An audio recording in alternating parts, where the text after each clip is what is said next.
Hello guys, আমি এখন চলে আসছি মানিকছড়ি। এমন একটা জায়গা আছি, যাচ্ছি, এখানে সবাই বসবাস করে। এই জায়গাটা আসলে অ্যাকচুয়ালি আপনারা না দেখলে মিস করবেন, বাট আমি তো মোবাইলের মাধ্যমে ভিডিওর মধ্যে আপনাদেরকে দেখাচ্ছি সবাইকে এবং পরিচয় করাই দিচ্ছি মোবাইলের মাধ্যমে। এই জায়গাটার পরিবেশটা খুব সুন্দর।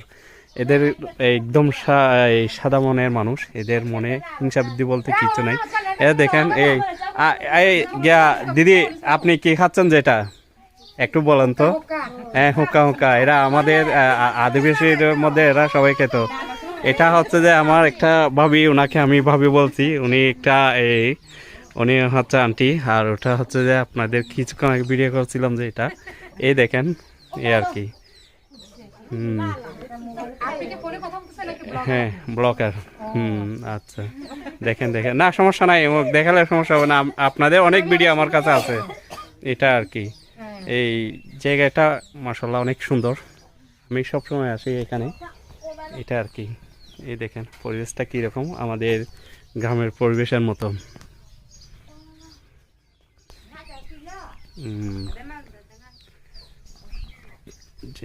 আমি এটা হচ্ছে যে এই আমার লেচু গাছ।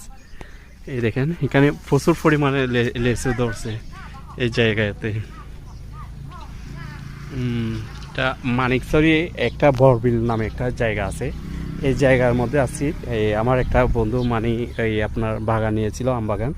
এমনি অনেক বড় জমি নিয়েছিল, এই 16-18 কাঠার মতো জায়গা নিয়েছে আর কি। ওখানে আমাদের ধানতে আপনার এই আম ফল ফ্রুট সব কিছু ওখানে করে, মৌসুম এই সিজন আর কি। এই জায়গাটা অনেক সুন্দর একটা জায়গা আর কি। এই দেখেন, এই জায়গাটা আমি দেখাচ্ছি, দেখেন জায়গার পরিবেশটা খুব সুন্দর। এখানে বেগুন করছে, বটকড়ি করছে, আর এই ভেন্ডি বলে ভেন্ডিগুলা করছে আর কি এই জায়গাটা।